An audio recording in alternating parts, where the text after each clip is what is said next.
In this episode, we're going to make data classification feel less like a paperwork exercise and more like a practical tool that helps people make safer decisions without having to guess. Beginners often hear the word classification and imagine a giant spreadsheet, a complicated policy, or labels that no one uses once the meeting ends. The truth is that classification can be one of the most useful privacy and confidentiality controls in an organization, but only if it is designed for real work. When classification works, it answers a simple question quickly. How carefully should we handle this information right now? That question shows up everywhere, from sharing a file with a vendor to deciding who can access a database, to figuring out how long something should be retained. Our goal is to build a beginner-friendly understanding of what classification is, why it matters, and how to create practical schemes that actually drive handling and access decisions instead of creating confusion. Before we continue, a quick note. This audio course is a companion to our course companion books. The first book is about the exam and provides detailed information on how to pass it best. The second book is a Kindle-only ebook that contains 1,000 flashcards that can be used on your mobile device or Kindle. Check them both out at CIPM in the Bare Metal Study Guide series. A good definition to keep in mind is that data classification is a method for grouping information by sensitivity and risk so that handling rules can be applied consistently. The important part of that definition is the phrase applied consistently, because the biggest enemy of privacy controls is inconsistency. When one team treats customer email addresses as harmless and another team treats them as restricted, people end up sharing data in ways that no one intended. Classification creates shared expectations by tying a data category to rules about access, storage, sharing, retention, and protection. It also helps you scale privacy management because you cannot evaluate every individual file, report, or dataset from scratch every time. A classification scheme gives you a repeatable way to say, this type of data requires tighter access and shorter retention, while that type of data can be shared more broadly with fewer restrictions. Consistency is what reduces accidental exposure and makes audits and investigations far less painful. Classification matters because it is the bridge between high-level privacy principles and day-to-day choices. Principles like minimization, least privilege, and purpose limitation sound good, but people need operational guidance when they are staring at a folder of documents or a request from another department. Without classification, they default to convenience, and convenience tends to expand access and create copies. With classification, people can make a decision that matches the risk level, such as limiting access to a small group, using secure sharing methods, or avoiding unnecessary exports. It also matters because modern organizations have too much data to treat all of it as equally sensitive. If everything is labeled highly restricted, people stop believing the labels and look for shortcuts. If nothing is labeled, people assume it is safe to share. A practical scheme creates a small number of meaningful buckets that feel realistic, so the rules get followed instead of ignored.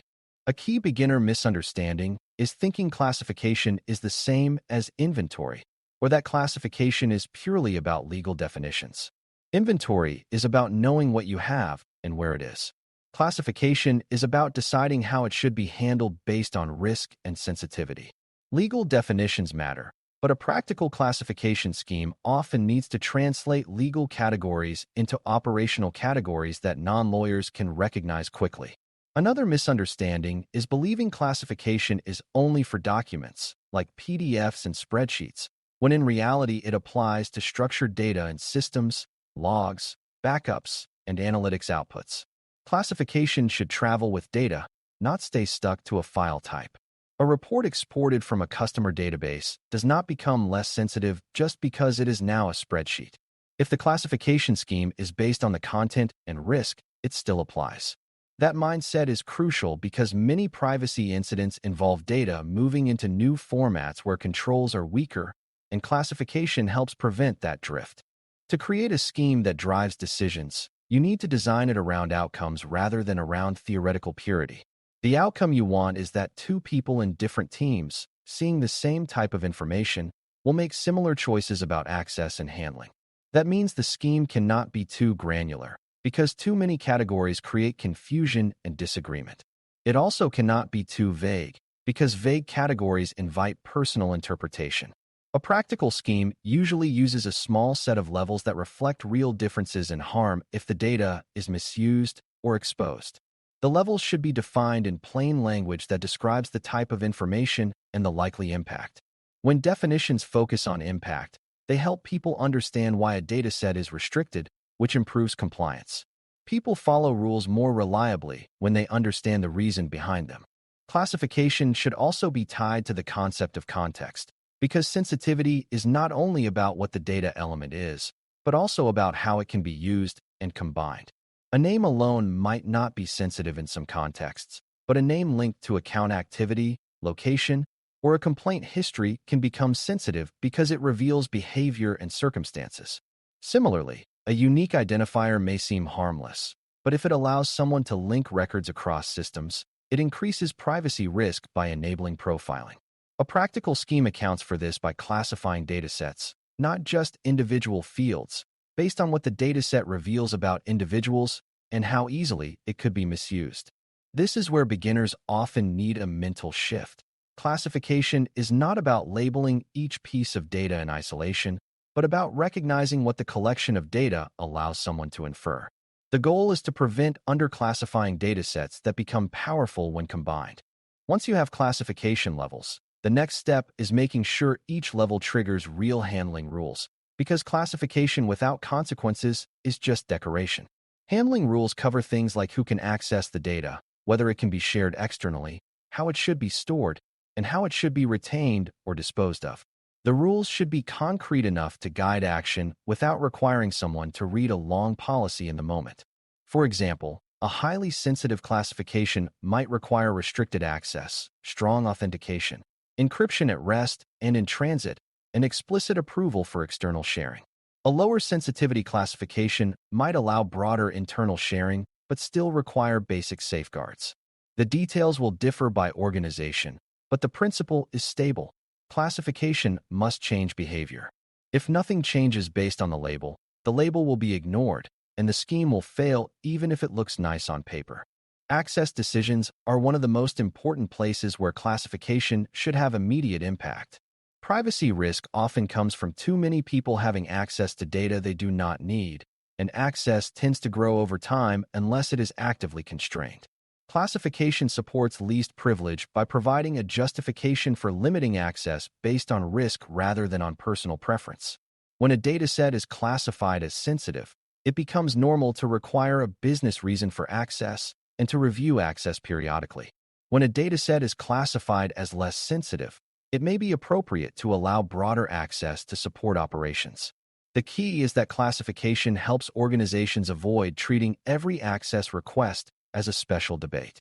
Instead, the classification sets a baseline expectation, and exceptions can be handled through a consistent process. This improves both privacy and productivity, because teams spend less time arguing and more time applying clear rules. Retention decisions also become easier when classification is practical, because sensitivity and risk should influence how long data is kept. If a dataset contains information that could cause significant harm if exposed, keeping it indefinitely increases the risk without necessarily increasing the benefit. Classification helps you justify shorter retention for higher-risk data and more moderate retention for lower-risk data, while still respecting legal and operational requirements. Another important connection is that classification helps identify where retention needs to be enforced more strongly, such as in backups, logs, and exported files that tend to linger. Beginners often assume retention is a single timer on a database, but retention is really a set of behaviors across many storage locations. A classification scheme that drives retention decisions encourages teams to ask, do we still need this? And if we do, can we keep a less identifying version? That creates healthier data hygiene over time. Classification also plays a major role in external sharing decisions, especially with vendors and partners. When a third party asks for data, the classification should help determine whether sharing is appropriate, what contractual safeguards are required, and what technical safeguards should be used. If the data is highly sensitive, the organization might require stricter vendor due diligence, stronger contractual controls, and limitations on where the data can be processed. If the data is less sensitive, The organization may still need safeguards, but the level of scrutiny can be proportional. This is where classification supports consistency across procurement and privacy review, because the scheme provides a common basis for deciding what controls are non-negotiable. It also reduces the chance that one team shares sensitive data casually because they do not realize its impact. When classification is clear, it becomes easier to say no or not yet, not as a personal opinion, but as a policy-driven decision. A practical scheme must also handle the messy reality that data changes shape as it moves. Data can be transformed, aggregated, masked, or de-identified, and these transformations should affect classification when they truly reduce risk. Beginners sometimes assume that removing names automatically makes data safe, but many datasets remain linkable through unique identifiers or combinations of attributes. So classification should consider whether the transformation actually prevents identification or whether it merely hides obvious identifiers. If a dataset is truly de-identified and cannot reasonably be linked back to individuals, its classification can be lower because the privacy risk is lower. If it is only pseudonymized, meaning identifiers are replaced but linkability remains, the dataset often still requires strong protections. A scheme that recognizes these differences helps teams choose safer processing approaches, because lowering classification becomes a goal that can be achieved through better minimization and de-identification practices. For classification to work at scale, it needs to be embedded into workflows rather than treated as a one-time labeling project. That means building classification into how data is created, stored, and shared, and ensuring people can apply labels without guessing. In a mature organization, classification is part of onboarding new systems, part of approving new data uses, and part of creating new reports and exports. It is also part of access request workflows, so the classification informs what approvals and logging are required. This is where functions like human resources, HR, and information technology, IT, often become key partners because they help implement the processes and access mechanisms that make classification real.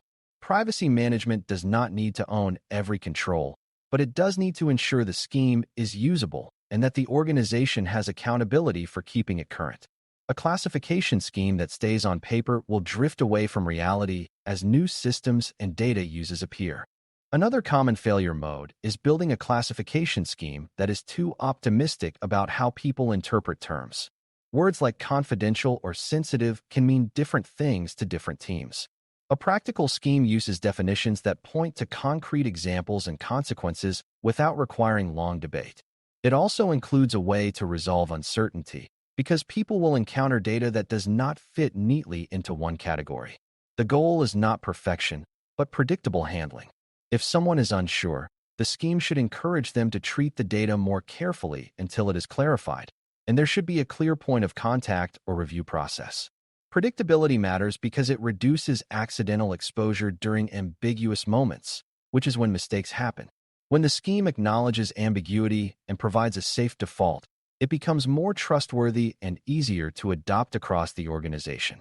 Measurement and verification are also important, because classification can degrade silently if no one checks whether labels are being used and whether the rules connected to labels are being followed. A practical privacy program looks for signals such as whether sensitive datasets have appropriately narrow access, whether exports of sensitive data are tracked, whether retention schedules are being applied, and whether vendors receiving sensitive data have the required safeguards. The point is not to punish teams, but to detect drift early. Drift can happen when a system expands features, when a new team is granted access, or when a workflow changes during a busy period. Classification helps you notice drift because it provides an expected state, and verification helps you compare reality to that expected state. Over time, this builds confidence that the organization is not just labeling data, but actually controlling it. Confidence grounded in evidence is what makes a privacy program resilient. As we close, data classification becomes genuinely useful when it is designed as a decision tool rather than as a compliance artifact. A practical scheme groups data by sensitivity and impact, recognizes that context and combination can increase risk, and uses a small number of levels that people can apply consistently.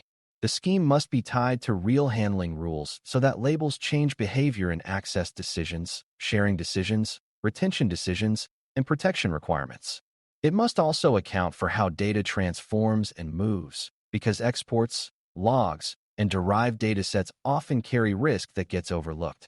Finally, classification must be embedded into workflows and verified over time so that it remains operationally accurate as the organization changes. When you can build classification in this practical way, you give the organization a shared language for protecting personal data, and you make it easier for busy teams to do the right thing without needing to reinvent privacy judgment every time they touch information. Thanks for listening. For more audio courses, daily newsletters, and more, please visit DailyCyber.News.